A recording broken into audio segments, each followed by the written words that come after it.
Welcome everyone. It's good to see you. Now at the moment we're going through all the stages of the practice step by step. I always repeat in the beginning of each session what we have covered so far. This is not to bore you. This is to reinforce the memory of all those stages, making sure that you keep those things in mind. So repetition is a very, very important facet of those teachings. As I mentioned before, some people, they are a bit averse to repetition. They feel, oh, I've heard that before, or I know that already. That's a big trap. Please beware of that. My teacher always called that becoming immune to the medicine. Those teachings are supposed to guide you into the experience. They're supposed to help you to direct the mind appropriately so that you have the possibility to actually come into that experience. They're not there to give you information as such. Yes, they're also there to give you information, but the information is secondary. Much like a street sign, this is a form of information, but it's pointing you to go somewhere, right? The whole point of a street sign is to make you walk to the destination. So the same is true for these teachings, so please take them as such. They're instructions, very practical, as much as a TV manual, and feeling like you've heard that all before, something like this is a big obstacle on the path. Every time when you listen to teachings, you should be listening with a fresh mind, completely open and ready to learn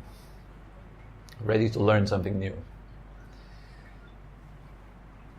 Now, the first thing that we always do when we enter a meditation practice is we go through the first 3 stages of preparation. The very first one is making sure that your posture is upright and relaxed. The second one is making sure that your breath is comfortable and deep. The third one is making sure that your attitude is kind and compassionate, so that you're treating yourself the right way when you're meditating. So meditation is not another tool to help you fix a broken self. Meditation is there for you to help you discover the truth of the way it is here and now. And mostly to discover why it is that we make ourselves suffer, and what's the cause of suffering, and how to abandon it, how to let go of suffering. That's the whole point. And that's a very compassionate action. Upon understanding that you suffer and then helping yourself to let go of that burden, you're doing yourself a great favor, not only yourself, but everyone else around you too. So then we come to the first stage of the practice. Here we learn to cultivate relaxation in the body, and of course we let go of tension. This is so that you become comfortable in your body.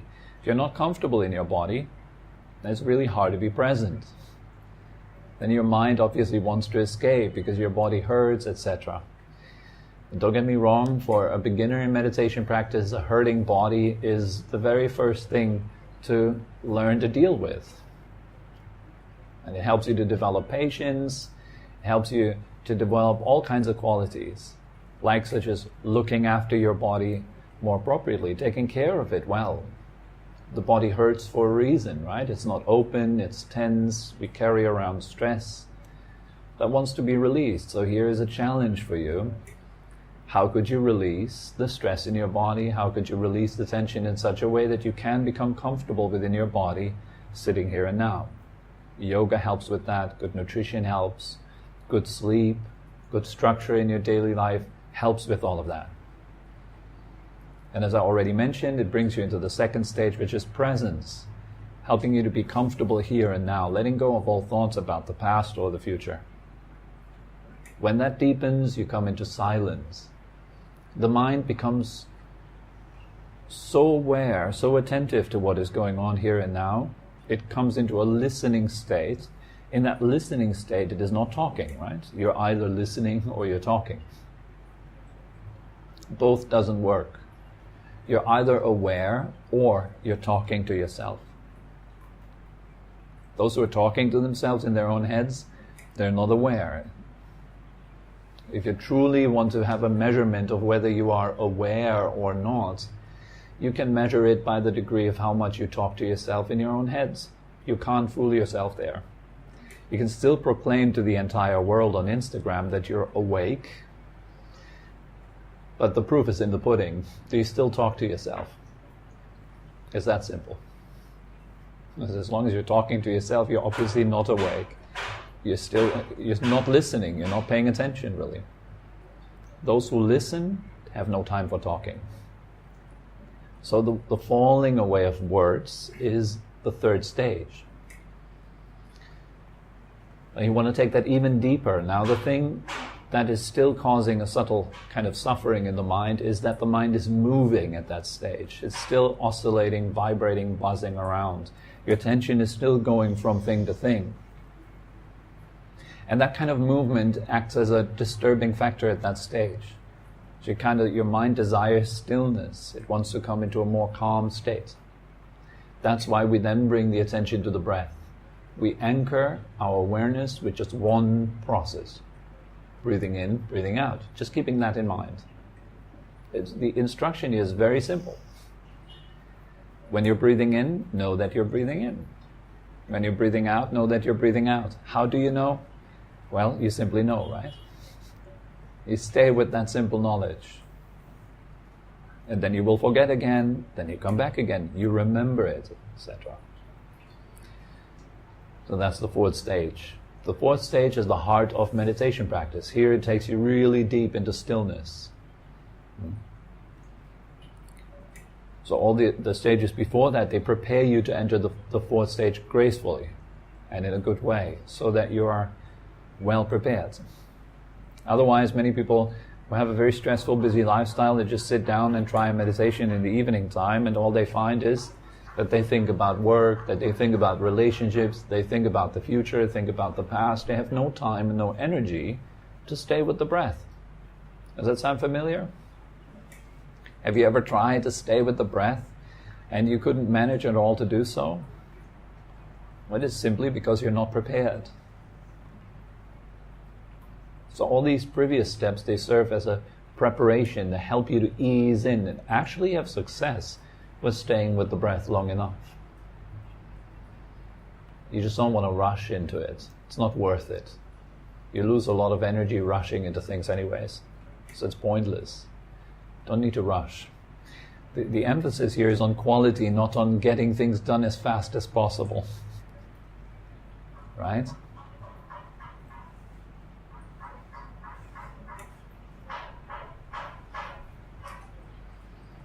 So make sure you bring that quality in by paying attention to every single step and doing it well, really making an effort to do it well. That's also a certain training which will be useful in your daily life. Doing things well. Doing things like they matter. Like let's say you enter a conversation with your friends and you want to make sure that this conversation goes well. So you really need to pay attention. And bringing the quality up in that conversation will reflect well back on you. It will deepen the friendship. It will give you a nice experience. And your friend will remember. So it's just basic human relationships that get better, just from you paying attention. So we've discussed a few tools. We are still right now working on the inner toolbox. There's a whole set of tools that I would like to share with you. So far we have covered a few of those tools. Now today we discuss another one, which I call the free facets of concentration practice, which is particularly useful when you're trying to focus on the breath. Yes. You want to kind of break up the practice of focusing on something into those three facets. So to help you to understand what's going on when you're trying to concentrate on something. So you have an advantage. Learning about those things gives you an advantage. It's like going into a battle, knowing where the enemy hides. You would say that's an advantage, right? You're not just kind of running into the battle unprepared, like follow your heart kind of thing. It's really good to be prepared. Here in meditation practice, we're not following our heart. We're not following our intuition. It's very counterintuitive. True meditation practice goes against the grain of your preferences. That's really important to know. It's important to be honest enough to see that it is our own preferences that get us into trouble again and again for our daily life. If you just look at your own past, we do nothing but follow our hearts. Every human being follows nothing but their heart. We constantly do what we want. And obviously, that doesn't help. You wouldn't tell your children, follow your heart. Children need guidance. And they need a sort of guidance that helps them to stay out of trouble and that helps them to cultivate qualities. So if you, for example, mean by following your heart, if you mean by that follow your wisdom and follow discernment, then that's a better instruction. Contemplate well, is what I'm doing right here and right now leading to long-term benefit and happiness? Or is it leading to problems, short and long-term? Also often we don't really know. What is it that leads to long-term happiness and well-being? And what is it that leads to long-term problems or short-term problems? We just kind of grope around in the dark and we try out various methods hoping that they will make us happy. So that's the problem with kind of following your heart. It's important to have a bit of an overview. Like a soldier, a general that sends his soldiers into a battle, he needs to have some sort of overview. He needs to know what's going on. Where is the enemy hiding? What's the enemy's preference? How do they usually fight? Etc. What weapons do they use? You need to know these kind of things. You're not just running blindly into it. Okay? So it's really important. If you go into meditation, it's very similar. You need to know what you're doing and understand how you're doing it. And that is kind of something that's up to you. And it comes from your curiosity, from your interest, which we've discussed in the last episode. You're interested in the question, how can I let go of suffering? And you're sensitive enough to recognize when you're suffering. And you are honest enough not to avoid it, but you want to understand it. So you pay attention, right? So the three facets of concentration practice are one, we call direction. So we direct the mind to its object. You can also call it finding the breath. Are you breathing in or out right now? Are you at the end of the in-breath or the beginning of it? Now you've all found your breath. Your attention is now with your breath, right?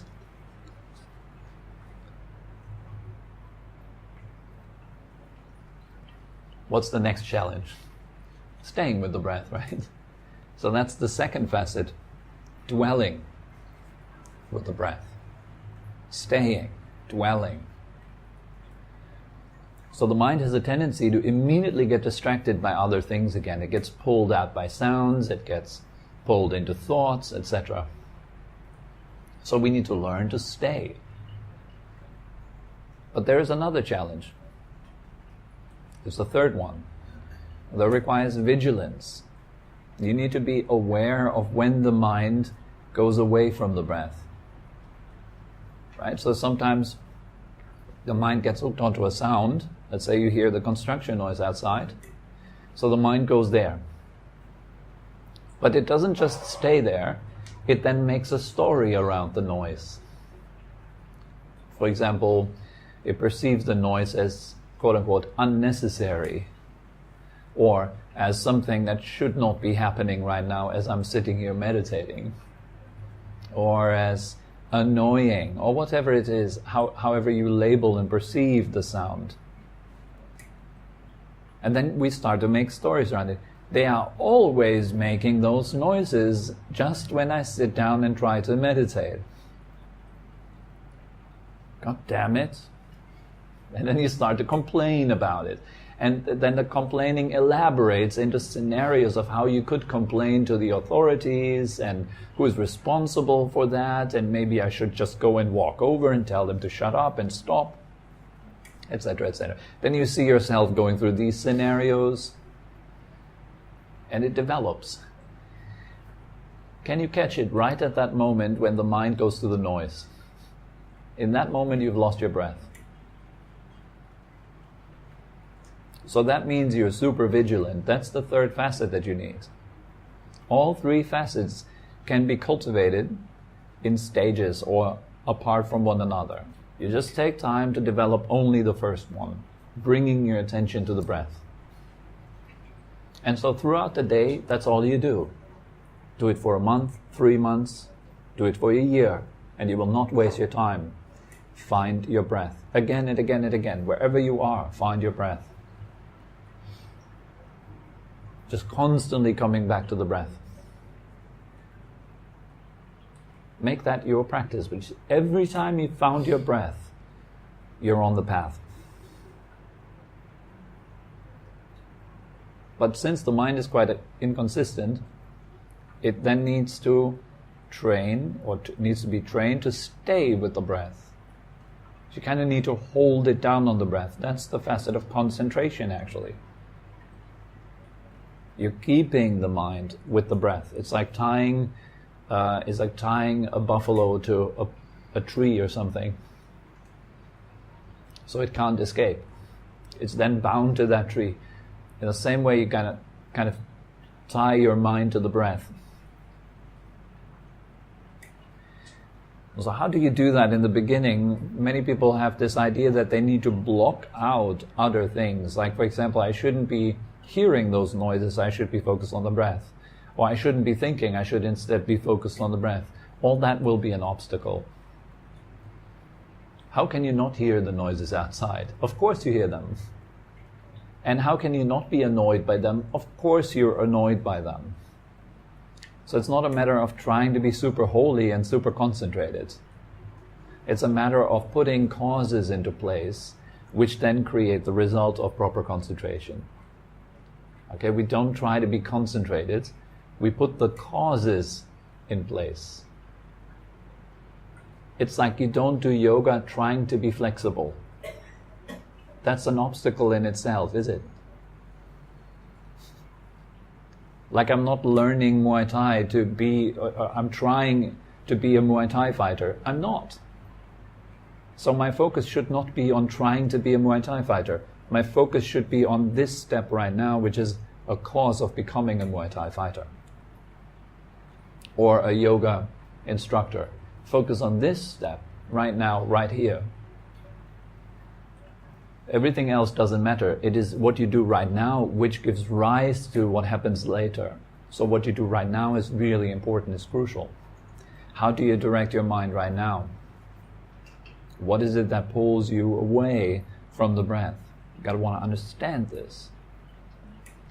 How does it work that your mind loses the breath?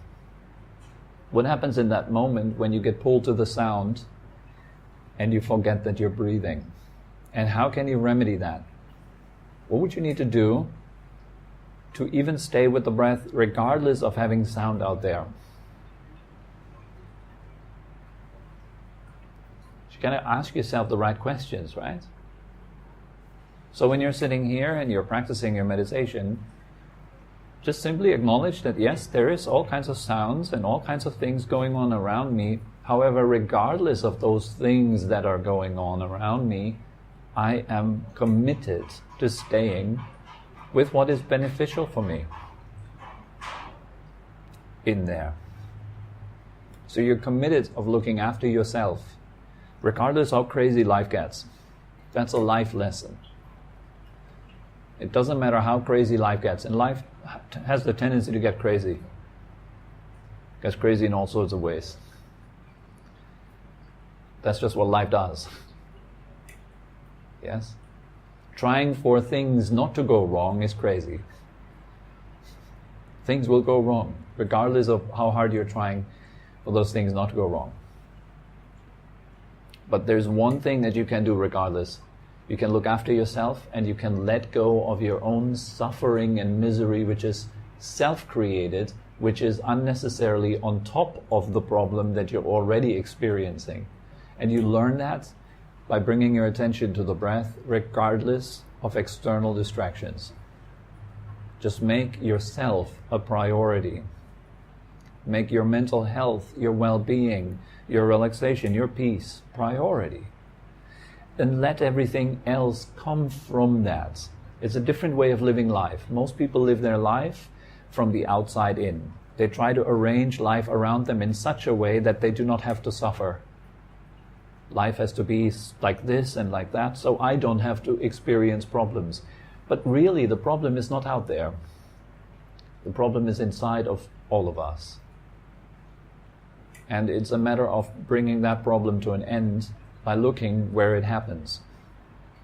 Or seeing how it happens, understanding it good enough so you can stop doing that to yourself. So regardless of what happens to you, things will still go wrong, but you'll be cool. You'll be at ease. You're not stressing out additionally. That's the lesson to be learned in that second step.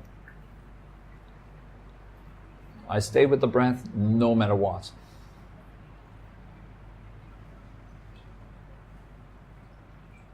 Let them do their construction out there. It's not my business. My business is the breath. I hear the noise while breathing in. Hearing the noise, I know that I'm breathing out. Hearing the noise, I know that my out-breath is just coming to an end. Hearing the noise, I know that my in-breath has just begun. Like that. And gradually you will notice you forget the noise. And the breath becomes louder and louder in your mind. Everything else fades away. It's like reading a good book. You can read a good book and you forget maybe you're in a shopping mall or you're sitting on a very busy beach. You forget everything around you. You get lost in the story. You get pulled in, right? It's the same that happens here. So here you become so fascinated by the breath and how it moves through the body that you don't care about stuff around you anymore. It doesn't matter anymore. And you notice it's wonderful. You can make yourself happy and peaceful and be at ease, even on a construction site. That's a skill to have, no? It's a pretty good skill. You can be at ease even if people disagree with you. You have the choice not to be offended. How's that for power? I think it's pretty cool. Having the choice not to take offense. Rather than trying to make everyone not offend you, which is insanity. The cult of outrage, being outraged by everything that goes on. I don't know, whatever. You have so many topics available nowadays that you could feel outrage about. It's almost like people have nothing better to do with their time.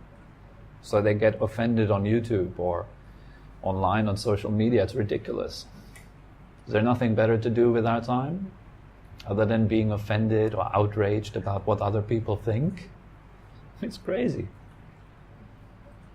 So here is the choice. Look after yourself. Take care of yourself. Why burden yourself with outrage or offense? Just come back to being peaceful. One less problem in the world. If you have 7 billion people in outrage, at least you have stopped. So it's the overall percentage goes up.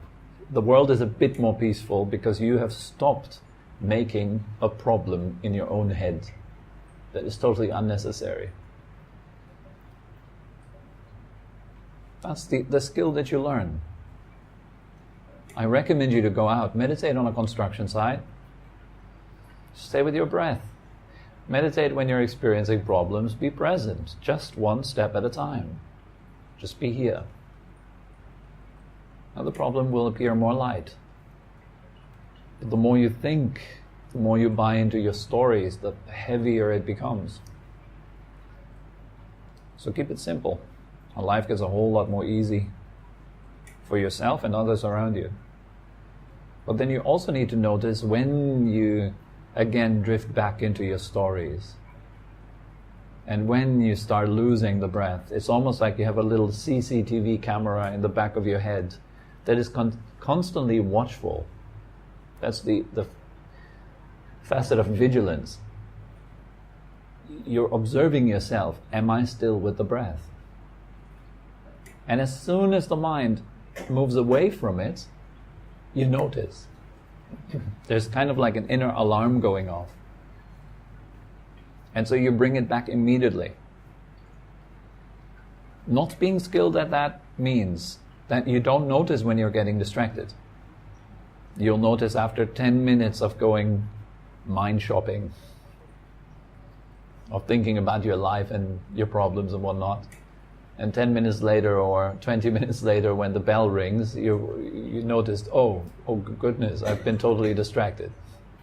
That's when you don't have that skill of vigilance.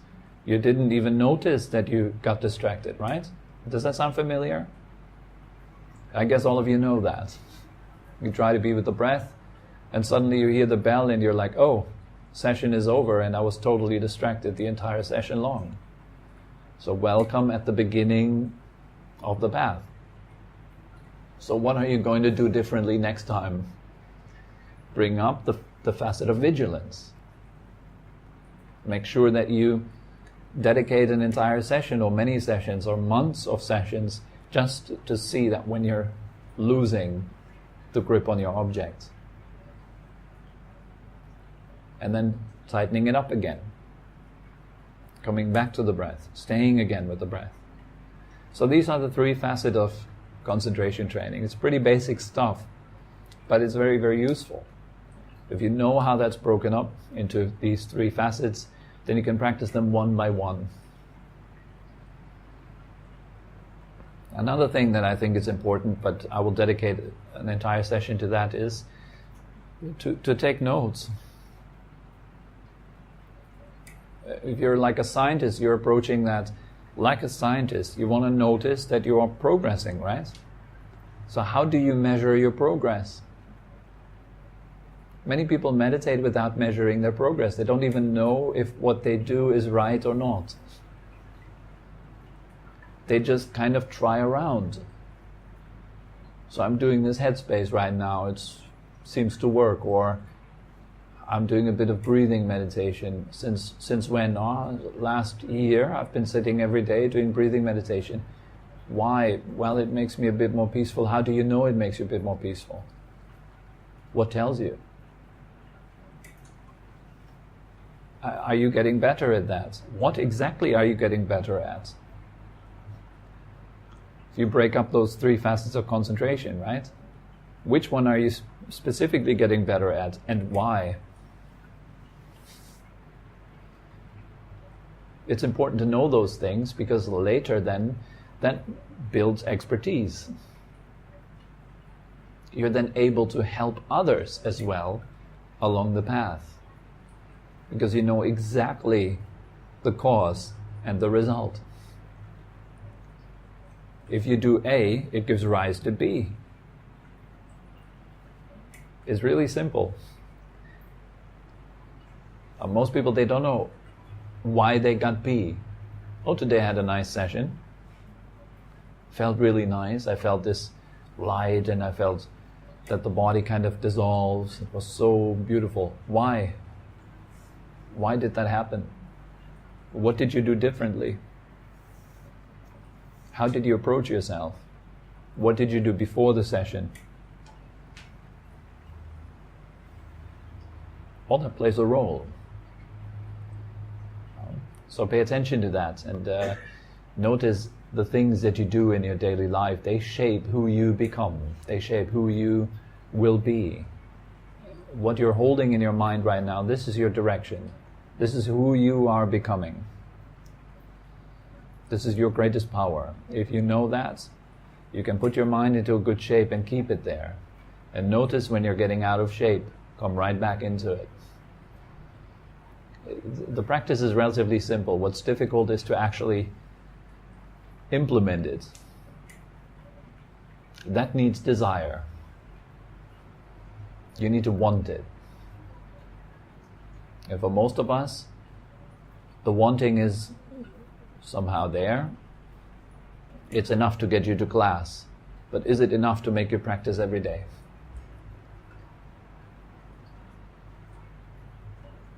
Is it enough to make you think about it throughout the entire day? When you're sitting in the car, how could I relax right now? How could I make myself more comfortable right now? How could I let go of this negativity right now? Does it permeate your day? Is your wanting that strong? Or is it maybe one session per week strong? So what is it that helps you to build up the power of wanting, of desire? What makes you really want to do it? Find out. We're all different, right? So what is it that nourishes you and that makes you want to go deeper into a spiritual path such as this? And then everything slowly will come. One big reason, by the way, is coming to classes like this, visiting groups like this. It builds the power. It helps you to want it. It helps you to go deeper into it, understand what you're doing, etc. One important point is also asking questions. So, are there any questions?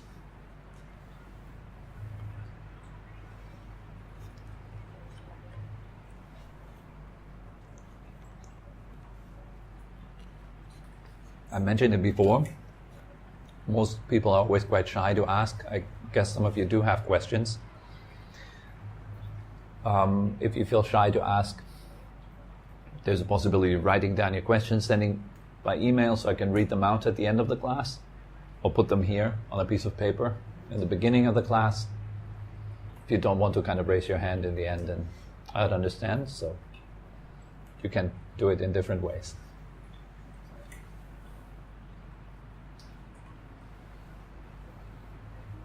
All right then. Okay, so thank you very much for coming. Have a good week. See you again Thursday evening at 7 p.m. if you want to come. You're all welcome to join.